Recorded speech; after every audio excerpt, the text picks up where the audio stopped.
राधे राधे दोस्तों, आज हम इस वीडियो में बताएंगे कि सीधा कैसे निकालें, थाली में क्या क्या रखें, यह थाली में किसे देनी है और कब दान करनी चाहिए। तो देखिए, हम सभी जानते हैं कि अमावस्या तिथि आने वाली है। हर महीने के कृष्ण पक्ष की अंतिम तिथि को अमावस्या के नाम से जाना जाता है। यह पितरों की तिथि है। अमावस्या के दिन माना जाता है कि पितर अपने परिवार से मिलने पृथ्वी पर आते हैं। ऐसा कहा जाता है कि पितरों के लिए थाली अवश्य निकालनी चाहिए। आप भोजन पकाएं, ब्राह्मण के लिए निकालें, फिर सीधा निकाल सकते हैं। सीधा निकालने का अर्थ होता है कच्चा या सूखा सामान। ऐसा माना जाता है कि जब आप पितरों के लिए एक थाली निकालते हैं तो यह शुभ होता है। शुभ इसलिए क्योंकि ऐसा करने से आपके पितरों की तृप्ति होती है, वह आपसे प्रसन्न होते हैं और आपको अपना आशीर्वाद देकर जाते हैं। इससे पितृदोष नहीं लगता है, घर में सुख शांति रहती है। अमावस्या की थाली का बहुत महत्व है, क्योंकि मेरे पास कई प्रश्न आते हैं कि मेरे पास समय नहीं है, मैं पकाकर भोजन नहीं दे सकती। आज का ये वीडियो है उनके लिए। आप इस तरह की थाली दान कर सकते हैं। ब्राह्मण को यदि आप ऐसा करना शुरू करते हैं तो इससे रुके हुए कार्य बनने लगते हैं। संतान की इच्छा रखने वाले लोगों के घर में संतान की किलकारी गूंजने लगती है। या फिर किसी का विवाह नहीं हो रहा, या नौकरी नहीं है, व्यवसाय नहीं चल रहा, सबका रामबाण उपाय यही है, अमावस्या की थाली। एक थाली निकालने से सारी समस्याएं धीरे धीरे समाप्त होने लगती हैं। लेकिन एक या दो बार करने से आपको इसका फल प्राप्त नहीं होगा। आपको अपनी जीवन शैली में इसे अपनाना होगा कि हर अमावस्या को ऐसा ही करेंगे या करना चाहिए। चलिए अब जानते हैं कि सीधा कैसे निकालते हैं। यह थाली हमें कहाँ देनी चाहिए। आपको सीधे की थाली अमावस्या पर निकालनी है। अमावस्या पर चांद के दर्शन नहीं होते और ऐसा कहा जाता है सूर्य और चंद्रमा एक ही राशि में गोचर करते हैं, इसलिए यह तिथि जो है शुभ कार्यों के लिए नहीं होती। लेकिन यदि आप संकटों से, परेशानियों से बचना चाहते हैं तो आपको हर अमावस्या पर यह कार्य तो करना चाहिए और शुरू करना चाहिए।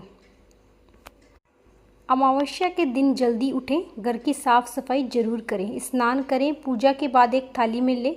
थाली में आपको एक कटोरी आटा रखना है, एक कटोरी चावल रखना है, इसलिए क्योंकि अमावस्या पर खीर बनाई जाती है। एक कटोरी दाल लेनी है, मूंग की, चने की, अरहर की, कोई सी भी दाल आप ले सकते हैं। एक दाल आप ले सकते हैं, लेकिन आपको मसूर की दाल नहीं लेनी चाहिए। थाली में आपको एक कटोरी चीनी लेनी है, क्योंकि मीठा दान जरूर किया जाता है। अब आपको दूध लेना है। आपके पास खुला दूध है तो वो भी दे सकते हैं, नहीं तो आप पैकेट वाला दूध भी दे सकते हैं।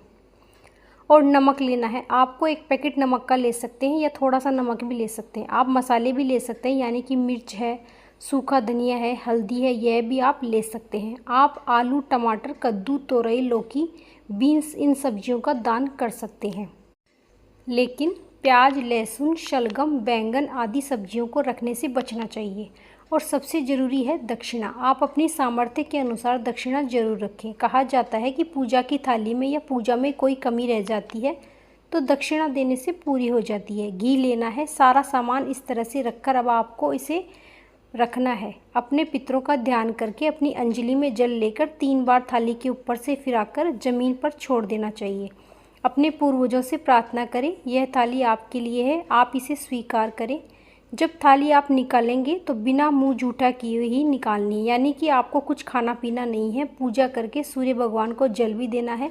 जल में थोड़े से काले तिल डालें उस दिन, और इस थाली को घर की बेटियों का हाथ नहीं लगना चाहिए। अब इस थाली को आपको मंदिर में दान करना है, यानी कि ब्राह्मण को देना है, क्योंकि कहा जाता है कि पंडितों के मुख के द्वारा ही सब कुछ भगवान तक और पितरों तक पहुंचता है। बहुत से लोगों का प्रश्न है कि यह थाली हम गरीबों को या अपने हाउस हेल्पर को भी दे सकते हैं।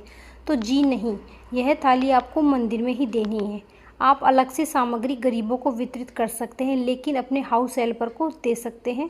तो आपको इस तरह से अमावस्या पर सीधे की थाली निकालनी है। अमावस्या के दिन आपको पीपल के वृक्ष की पूजा भी करनी चाहिए। यदि अमावस्या के दिन संडे पड़ रहा है, रविवार है, तो उस दिन आपको पीपल को स्पर्श नहीं करना है, जल नहीं देना है। लेकिन यदि कोई और भी दिन पड़ रहा है तो आपको पीपल के वृक्ष में जल चढ़ा सकते हैं। एक दीपक प्रज्वलित करना है अपने पितरों के निमित्त। उनसे प्रार्थना करनी है कि आपको पितृ प्रसन्न हो, और जो कोई भी आपको क्षमा याचना मांगनी है वो भी मांग सकते हैं।